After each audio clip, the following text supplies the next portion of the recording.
So if everyone can quickly but calmly make their way back to their seats, we will continue.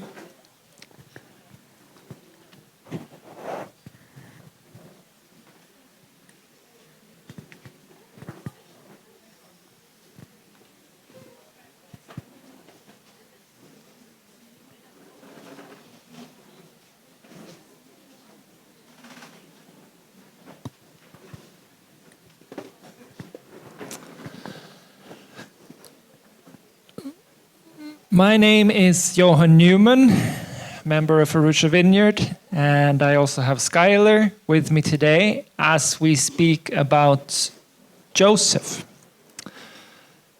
And the title I've given the message, as far as it matters, is God's Masterpiece in the Mess. So, for those of you who have come here, been with us for the last few weeks, few months, we're on a journey to explore the real people in God's great love story. And these are not just stories, but they are real people in God's big story, in his narrative, in the same way that we are. So before we dive in, I just want to ask you, how many of you have ever felt like your life was falling apart, but then later realized God was actually building something up?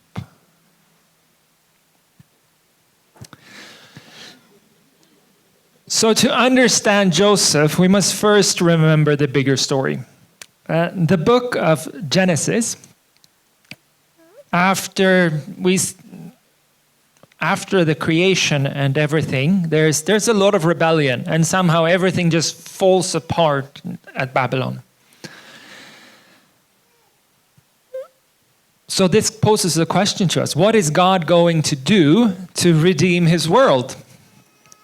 Out of the scattering, God chose one family, starting with Abraham, promising to make him a great nation and to bless him so that all families on earth will find God's blessing in him. God's plan to rescue and bless this rebellious world through Abraham's family. So you remember we've spoken about Abraham, we spoke about Sarah and Hagar, and the divine promise that God gave to Abraham was passed down through his son Isaac, who, despite having many challenges of his own, also received the covenant of God. Isaac then fathered Jacob and Esau, two brothers whose rivalry is famous and reflected the broken nature of creation, of God's plan. Broken nature of humanity, not God's plan. And even though Esau was born first, we know that in the end, God's blessing ended up on Jacob. It was Jacob who, after wrestling with God himself, had his name changed to Israel, and marking him as the patriarch from which the 12 tribes of Israel came. And Joseph was part of this family. He was the son of Jacob. And therefore, he was Abraham's great-grandson. And the stories of Abraham's family are often marked with a lot of failure, repeated failure, individuals making really bad decisions that would appear to mess up their lives and put God's promise in jeopardy. Yet through it all, God remains faithful to them, continually rescuing them and reaffirming his commitment to bless all the nations through them. So we're going to watch a short video.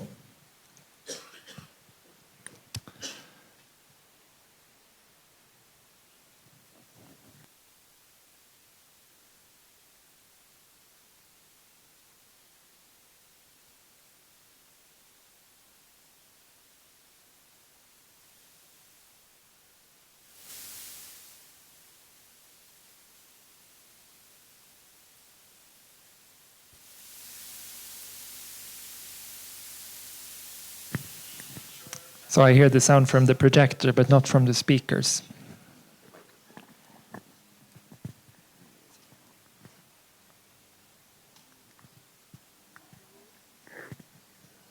Do we have a better solution than holding up a microphone towards the projector, or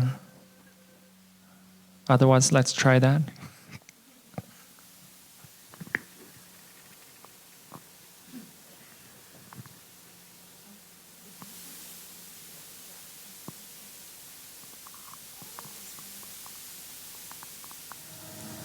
To be honest, I was hopeful when they pulled me out of that pit. Sure, back then I sounded boastful and probably deserved to take a hit. But this, brothers betraying brother, even if I'm from another mother, this should not be. They stripped me of my clothes and wanted me dead. But traders came, and I was sold for shekels instead. Just like that, I became a slave that was sold. Sold to Egyptian land at 17 years old. We got to eat.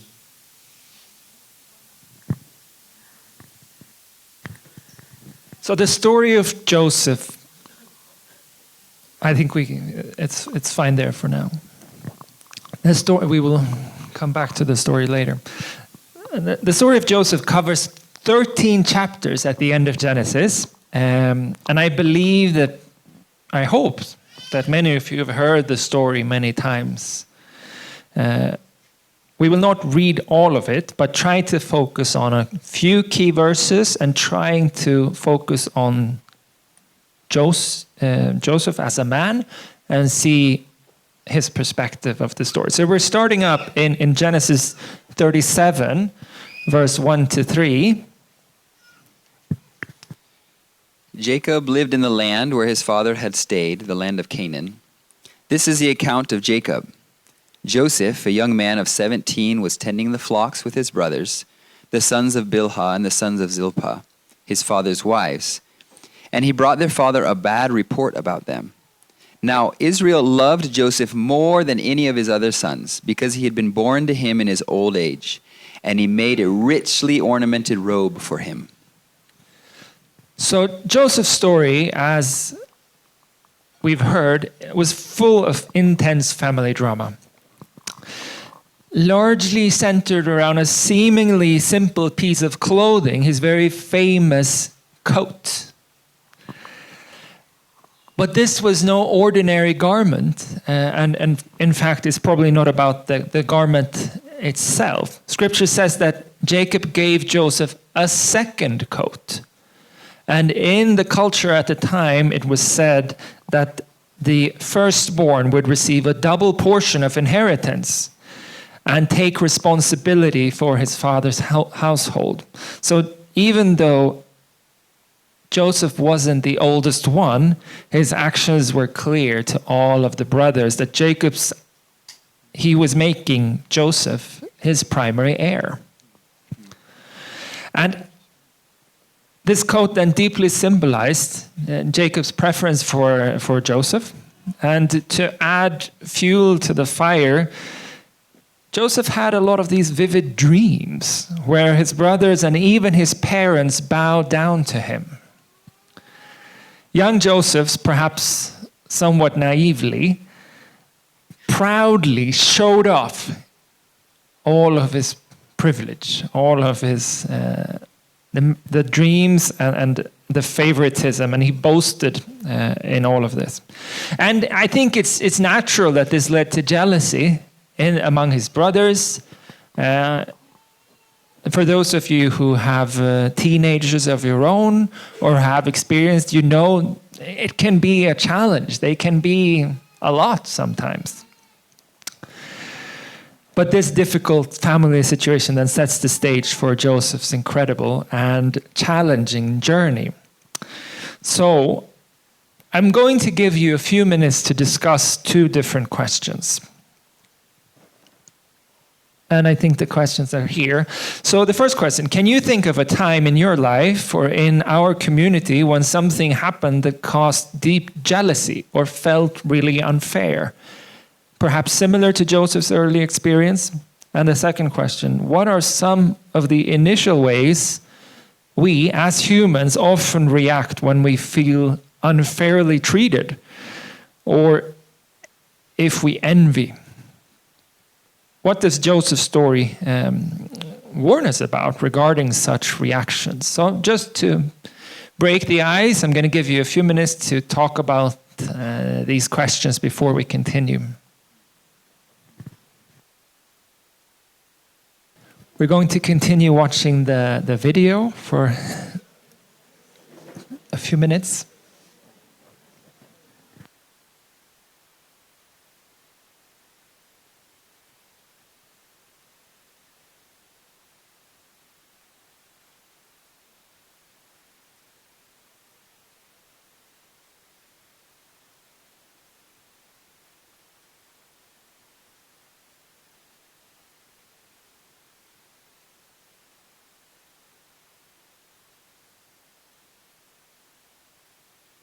Sold for a higher value by Ishmaelite men, to Potiphar, the captain of the guard. His job was to keep Pharaoh safe as officer in charge. Even though I was bought like a household item, of all people I could have ended up with, God put me with him.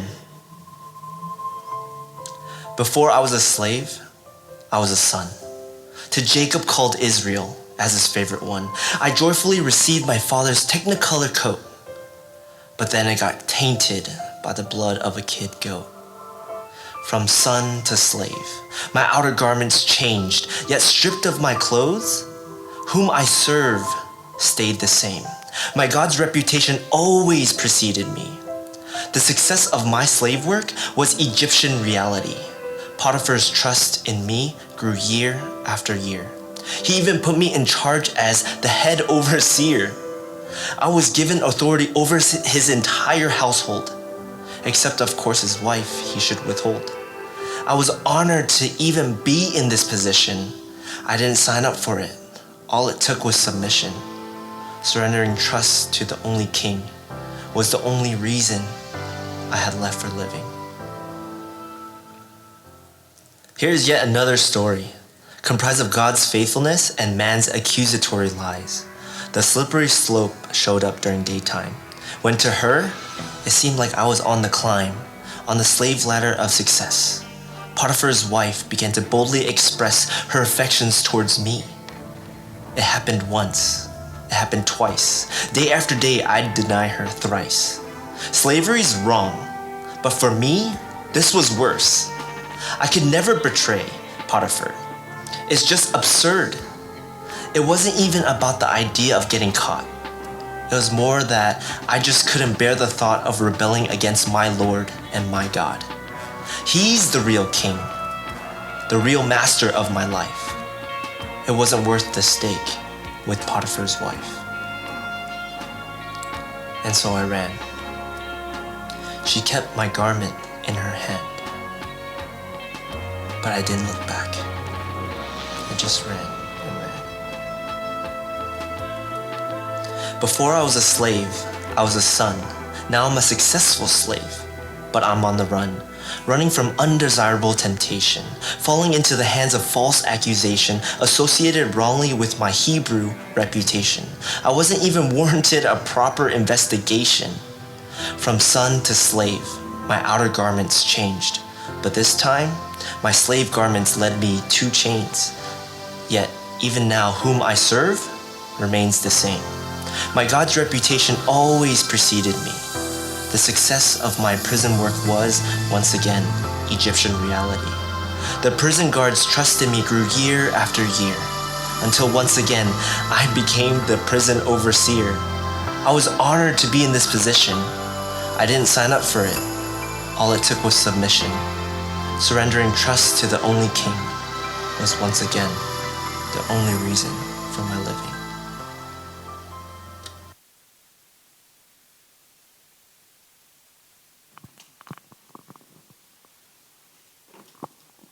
We're going to keep reading from Genesis 37, 19 and 20.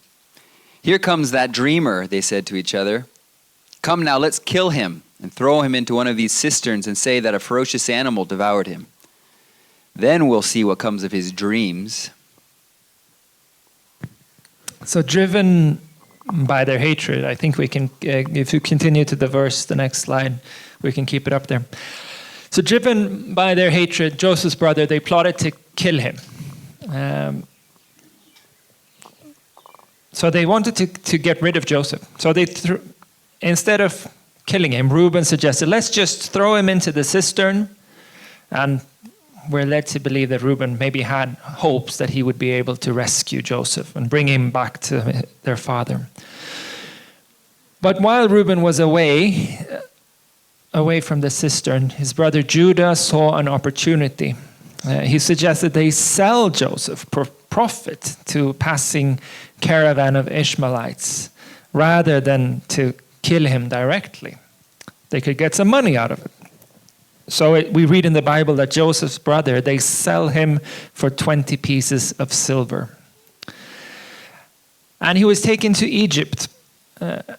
And this is, again, an incredible family failure. For those of you who have children, it would be difficult to imagine the children ganging up to get rid of one and selling him to another country. It's just unfathomable. But interestingly, years later, if we jump ahead in the story a bit, when Joseph's brother, they're facing all these trials and facing a lot of distress in Egypt, they reflect on their past. We can read in the Bible that they confess that surely we are being punished because of our brother. We saw how distressed he was when he pleaded with us for his life, but we would not listen. That's why this distress has come upon us.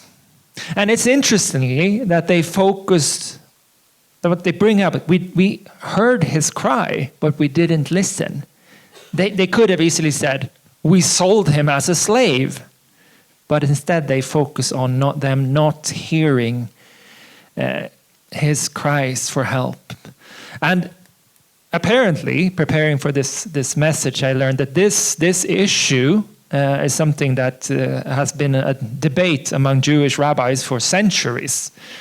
Why did they say like that? Why did they focus on not hearing him? And there are actually theories suggesting that while Joseph's brothers were away negotiating with the Ishmaelites, Midianite merchants came by, heard Joseph crying out from the pit, pulling him out, and it was them that sold him to Egyptians. In the Bible, it says that it says his brothers, but that has been added later. In the original text, it simply says they. And that would maybe explain why Reuben, returning to the cistern, was so upset finding Joseph to be gone. But as interesting it is to study the details of the word, in the end, perhaps it doesn't really matter who sold Joseph. The lesson here is that the real sin of the brothers was their complete rejection of Joseph. He was their brother, and they threw him into a hole and didn't care what happened to him. They wanted to kill him. They saw Joseph as someone to be manipulated or removed as an obstacle, rather than a person, their brother, in need of their love and affection.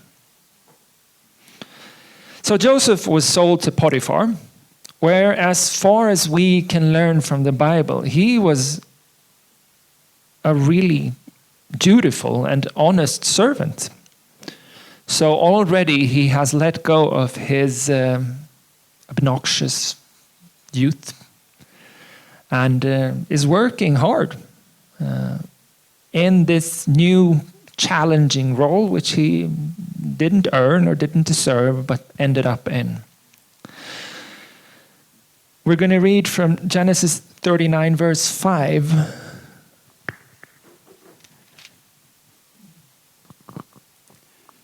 From the time he put him in charge of his household and of all that he owned, the Lord blessed the household of the Egyptian because of Joseph. The blessing of the Lord was on everything Potiphar had, both in the house and in the field. But as we remember from the story and as we heard also from the video, when Joseph refused to sleep with Potiphar's wife, she falsely accused him and had him thrown into prison based on false testimony. She lied. And as far as we can learn from the text, Joseph was completely without blame here. We continue following the story in Genesis 39, verse 20 to 23. Joseph's master took him and put him in prison, the place where the king's prisoners were confined. But while Joseph was there in the prison, the Lord was with him. He showed him kindness and granted him favor in the eyes of the prison warden. So the warden put Joseph in charge of all those held in the prison, and he was made responsible for all that was done there. The warden paid no attention to anything under Joseph's care, because the Lord was with Joseph and gave him success in whatever he did.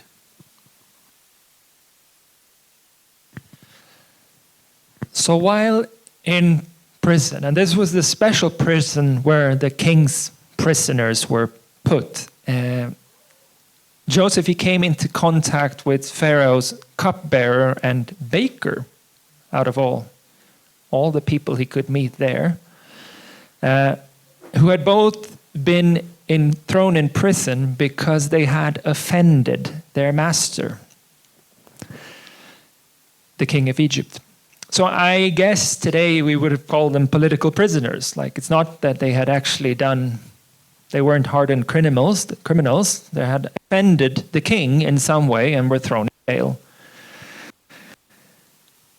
But in prison, we read from the Bible, they both had dreams that they couldn't understand, but that Joseph was able to help them interpret.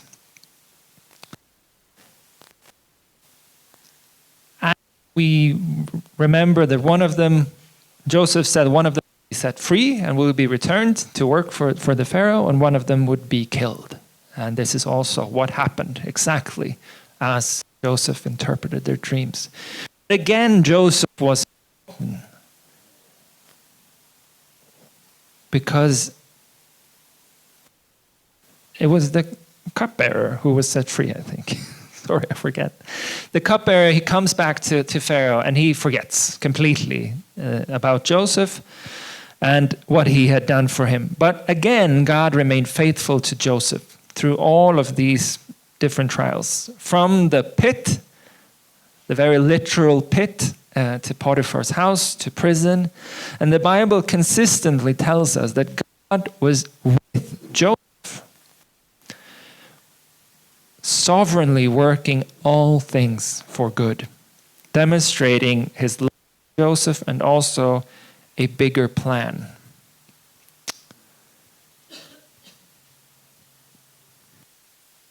I'm going to hand over the microphone to Skylar. I just wanted to quickly share a story of mine that ties into this a little bit, as we see just the repeated pattern in Joseph's life of going into a pit and then elevated into a place of faith, going into prison, elevated back into leadership. This kind of pattern we see. So I was about to graduate college. I was in my senior year of college, and I was eager and excited for what my life had ahead of me. There's that sense of like expectation, what's next? And particularly for me, I was excited because I was dating a girl, and it was a long distance relationship, and I had met her in our church in California. We shared a lot of interests, but she was studying abroad in Scotland, and so we would communicate back and forth in emails. And I started making plans for after I graduated. I got into a program, a summer course in Oxford, and then I had plans to come here to Tanzania. But there was this perfect little window. I thought I'd go and visit her in Scotland, And I have to say, the relationship was bigger in my head than it was in reality. And I think that's something that long-distance relationship can do. And so I was so excited to go see her and spend some time with her. We made some plans to go. Anyway, was there for like 7 days or something, and she broke up with me. And so here I was in Scotland, and she was the only person I knew in the country. And I remember going on a long, long walk with tears in my eyes, going through different fields. I found this big pier that led out to the ocean. The ocean there is very cold. I jumped in the ocean to try to kind of shake off the really feelings of hurt. And then after that was a lot of just me wrestling with God, because I felt like I was seeking his will and all this. I felt like I was submitting my plans to him, and all these kind of hopes and desires just kind of like led to this. And then so I came from there, was in Oxford for a few weeks, and then came here to Tanzania. And like I said, I was wrestling with the Lord. And I remember a very specific time writing in my journal, and I said, God, I dare you to show me your goodness. Because I didn't feel like he was very good. Like I felt like I was following him, and then it led to a lot of pain. And so I dared him. I said, hey, I know you're good. I read about it. I believe it in my head, but I don't feel like I see it. So I dare you to show me. And it was like the week after. And now, you guys know the end of the story. I'm with Justine, my beautiful, beautiful bride. And we had known each other before this, actually, in high school here in Tanzania. And now we had both returned here to Tanzania. And I had started seeing her here and there around town. We'd see each other at church here. And but I was too hurt to feel like ready to start dating someone. It was very fresh. But when I told God, when I dared him, I said, God, I dare you to show me your goodness. I can't deny that I heard him say, okay, start hanging out with Justine. And the more I did, we started hanging out a little bit here and there, and my heart was tentative to love again. But we would go, I would take her on Piki rides. I'd go visit her over there at Braeburn, and I just started having so much fun. And I can say now, like, Justine is a tangible expression of God's goodness in my life. And I look back and I see him just answering, like, what I thought would be a good fit for me. I look back, I'm like, there's no one who would be a better match for me than Justine. And she teaches me to love life. She teaches me to love myself, to be compassionate to myself. She is just, and I see our life now full of blessing. Like, we've been talking about what is God's blessing. It's more than financial. And it's like I look and I see I've got 3 beautiful kids. And we're here, and our life has come full circle because we were dating when she was teaching at Braeburn. And now here we are again. She's teaching at Braeburn, and we're living there. And we've got 3 kids. And we live in the house that's right next door to the house she lived in when we were dating. And it's just, I can't express how blessed I am in that whole story. But if you were just, like in that moment, when I was in Scotland and I knew no one, and the one person I came to see broke up with me, there was a lot of pain, a lot of hurt and confusion. And I don't know why necessarily God had me go through it that way. I don't know exactly. I don't think it's easy to put an answer to those questions. But I think we can just see this cycle that God is with us through it all, and he takes times of low and he brings us up. So that's what I wanted to share. So we're going to give you a few, maybe just 2 minutes to discuss the following 2 questions. Joseph faced deep betrayal, false accusations, being forgotten. What pits or prisons do we face in our lives today? perhaps in our families, workplaces, or communities, job loss, health issues, broken relationships, financial struggles. Number 2, what makes it hardest for you to trust God during these struggle phases, when everything seems to be going wrong and His presence feels distant? So, around the tables, just 2 minutes. So let's continue. And we're going to continue by watching the video for the last part of the video.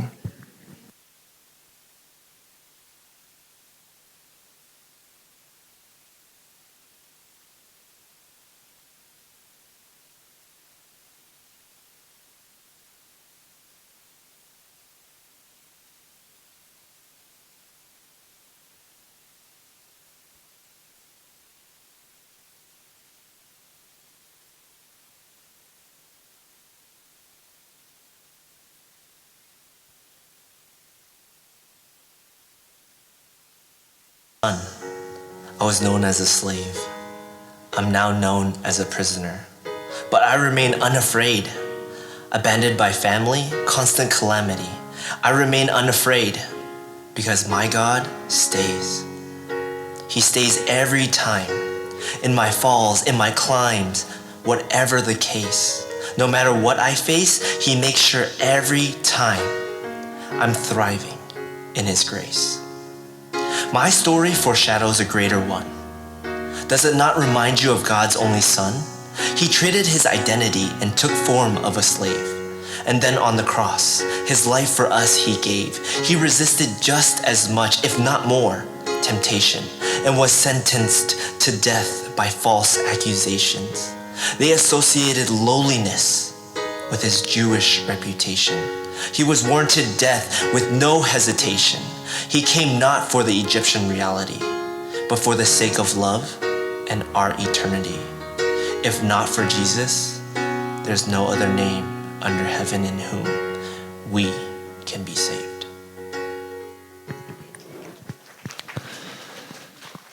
So jumping forward to Genesis 41, we see that a few years later, it says casually, I imagine if you're the person in prison, a few years seems like quite a long time. But for another few years, Joseph was left in prison. Then Pharaoh had 2 dreams, and he couldn't understand what they meant. And we're going to read from Genesis 41, verse 8 to 9. In the morning his mind was troubled, so he sent for the magicians and wise men of Egypt. Pharaoh told them his dreams, but no one could interpret them for him. Then the chief cupbearer said to Pharaoh, "Today I'm reminded of my shortcomings." So I really like that end. Today I'm reminded of my shortcomings. Oh yeah, I forgot something. There's a guy called Joseph in prison. So he told Pharaoh about Joseph, and they immediately sent for Joseph to be brought to Pharaoh. And in a remarkable turn of events, God orchestrated Joseph's release from prison, and through his ability to interpret Pharaoh's dreams, Joseph was elevated to second in command over all of Egypt. So this is like, imagine today you hear, maybe there's a promising person somewhere in prison. They bring him to you. Yeah, okay, that's really interesting. Here's the key to my house. Here's the code for all my bank accounts and everything. That's miraculous somehow, how this happened. And Joseph, we read about Joseph, the public servant. He was described as being filled with the Spirit of God and discerning and wise. I hope someone will write that of me sometime. And he used his position and power not for his own gain, but to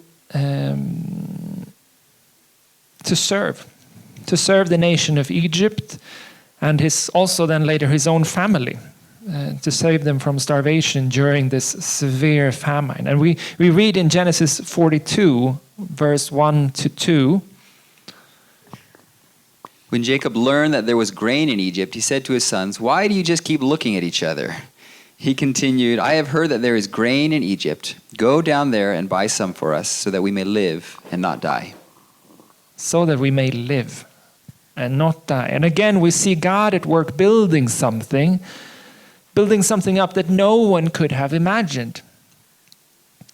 Joseph's story provides a powerful vision and window into how God operates in his great love story. And it clearly shows how God subverts even the evil of the brothers into an occasion to save life. And Genesis 45, verse 3 to 7.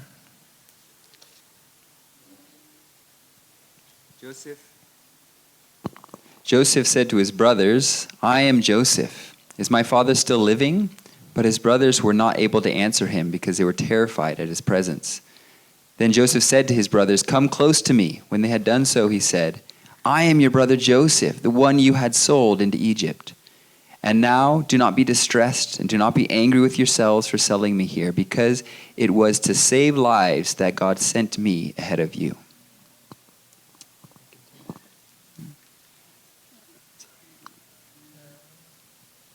For 2 years now there has been famine in the land, and for the next 5 years there will not be plowing and reaping. But God sent me ahead of you to preserve for you a remnant on earth and to save your lives by a great deliverance. So when Joseph finally revealed his identity to his brothers, he had every right to seek revenge.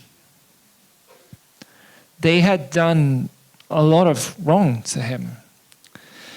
But Joseph chose a different path. He chose forgiveness over vengeance. And often when we see forgiveness, I see forgiveness as one of the ultimate expressions of trust.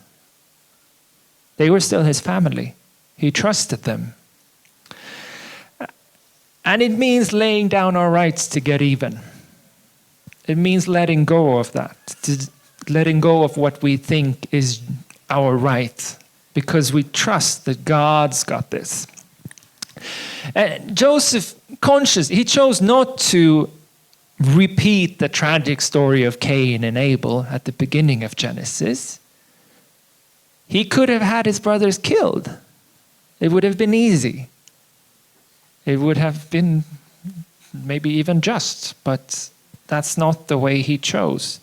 And this radical act of forgiveness, I believe, is crucial as it opened the door for God's greater purposes to unfold. And at the end of the story, Joseph says these words, which are pretty amazing. "You planned this for evil, but God planned it for good, to save many lives." And this statement, I think, summarizes not only Joseph's story, but the entire book of Genesis. We read about all the trials and all the strange things that happen. And one of the most remarkable things about the Bible, I believe, is that through all of its very difficult stories and many different historical retellings, it always points us to Jesus. And Joseph's story also, in a few remarkable ways, prefigure Jesus. And we won't spend too much time on it, but we can see that they were both beloved sons. They were both rejected and betrayed. Both had a lot of hatred, betrayal from family and those who should have been closest to them. Joseph sold into slavery by his brothers. Jesus was betrayed by Judas, rejected by many of his followers. They were victims of false accusations, false testimonies, and suffering because of it. They were both elevated to places of authority. They both ended up saving their people. They both, and I don't know why that is important maybe, but they both spent time in Egypt. I'm not sure if I don't think that's prescriptive. We don't all have to go to Egypt, but they both did.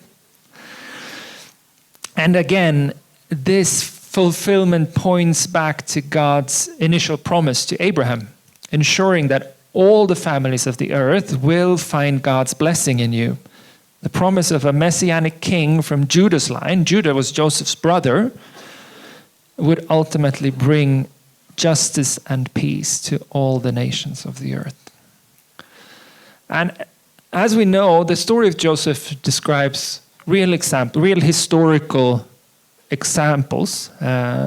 It's a historical retelling of what actually happened. So there are a lot of descriptive elements in the story of Joseph. But I believe that the story also has something to tell us about God's character and his will for how we should live our lives. For example, it probably doesn't matter who sold Joseph, looking at the textual details, but there's a prescriptive moral truth there. The core sin was not just that they sold Joseph, getting money. It was that they rejected their brother. They didn't hear him. They didn't hear his plea. And while we don't necessarily prescribe that we all need to be thrown in a literal pit to follow God, the principles embedded in Joseph's story are prescriptive. God's unwavering faithfulness, even in suffering. The transformative power of forgiveness.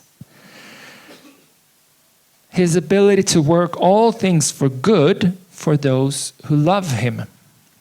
The stories are descriptive, but the lessons they teach are profoundly prescriptive.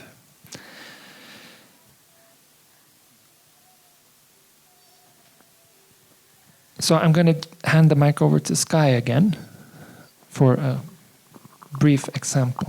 Yeah, just real quickly, one of the things I love about the story of Joseph is that we see someone used by God in the public sphere, in the I don't know, secular world, right? And so we talk a lot here about being missionaries in the workplace. Our ministry is in the workplace. Where God has put you, you are put there to rub shoulders with people who think different than you, who have different values, who make decisions differently than you, and we are meant to be a light in that place. And I think there's a danger when we like to stay in our own Christian bubble. And I think when we step out and our everything God called us to be, he'll put us in situations where we'll get falsely accused of things. We'll get labeled as such and such. When we're out there kind of engaging in the world around us, we'll get thrown into some pits. I think that's to be expected. But God does so much in us. I think he uses that to be a light to. I'm thinking of the exiles, like God's people were sent into exile. And we can read in Jeremiah 29, and I love this verse because it says, this is God's people in exile in Babylon, and this is what God is telling them to do. He says, build homes and plan to stay. Plant gardens and eat the food they produce. Marry and have children, then find spouses for them so that they may have grandchildren. Multiply, do not dwindle away. And work for the peace and prosperity of the city where I sent you into exile. Pray to the Lord for it, for its welfare will determine your welfare. And I think there's a danger of like, oh, there's the big bad world, let's not engage in it. And it's like, this is where God has put us. In each of the spheres you are in, be there, work for the welfare of your I don't know, are you in photography? Are you in tourism? Are you in accountancy? Whatever it is, God has put you there, and it'll be rough. Like there might be some really hardships in that. But I think God does stuff in our own lives. Like God created things in Joseph's life. I think he matured him a lot. Like I see a lot of arrogance in Joseph's story. I mean, especially at the beginning, right? Like his arrogance. You're all going to bow down to me. I'm the best. And so there's some real humbling that's happening in this cycle of him getting in a pit, getting into prison. But then we see him up there leading all of Egypt. It's amazing. So just that little quick note that I want to encourage us to be engaging in the workplace that God has put you in. So to summarize and to conclude the message, what does this tell us today? What does it mean for us? And want us to remember that we are all part of God's bigger story. Your struggles, if it's family related, job related, relational brokenness, are not random to God. But God is painting a beautiful picture, and we can only see a very, very small part of it. So perhaps it doesn't look very beautiful to us at the moment. But we need to trust the Creator. We need to trust God that the total result is beautiful. And we are supporting characters. Like Joseph, we are called to be faithful in seemingly small and insignificant details. When Joseph was thrown into prison, he could have just, sort of given up. It's over. Like, what more? This is it. But he remained faithful, even in the small things. And remember that our character is often developed during those times of struggle. So, I want to give you the Joseph challenge for the week. I think we have one more slide. The last one. Go back one. So, the Joseph challenge for this week. Trust the process. When life doesn't make sense, remember Joseph's journey. It didn't make sense. Develop character. Ask God how He wants to grow you through your current challenges. Extend forgiveness. Always. Is there someone you need to forgive? Trusting God's bigger plan, and always look for kingdom opportunities. How is God positioning you to bless others in Arusha and beyond? And remember Genesis chapter 50, verse 20. You intended to harm me, but God intended it for good, to accomplish what is now being done, the saving of many lives. So we're already running a little bit over schedule, but let's take a few minutes for prayer and worship. And if you would like someone to pray for you, or if you have a word of wisdom to the church today, you are welcome.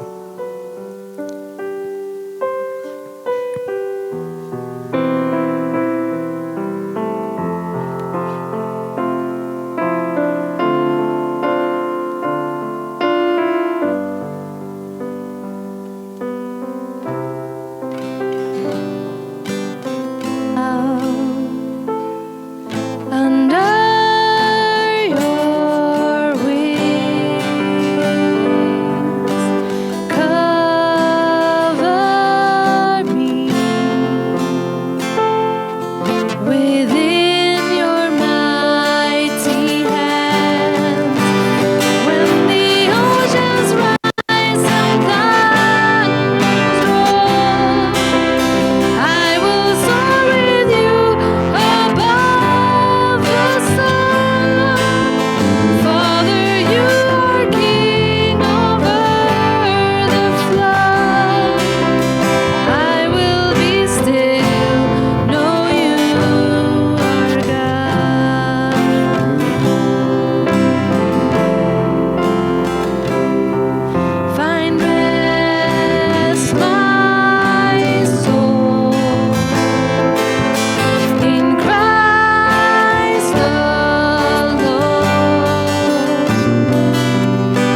Thank you, Jesus. Thank you for what you did for us. And thank you for setting such a great example. Thank you for also being there in Joseph's lives and being there in our lives. Thank you that you are always present. Even when we can't see it, we can't feel it, we know that you're working for our good in different ways.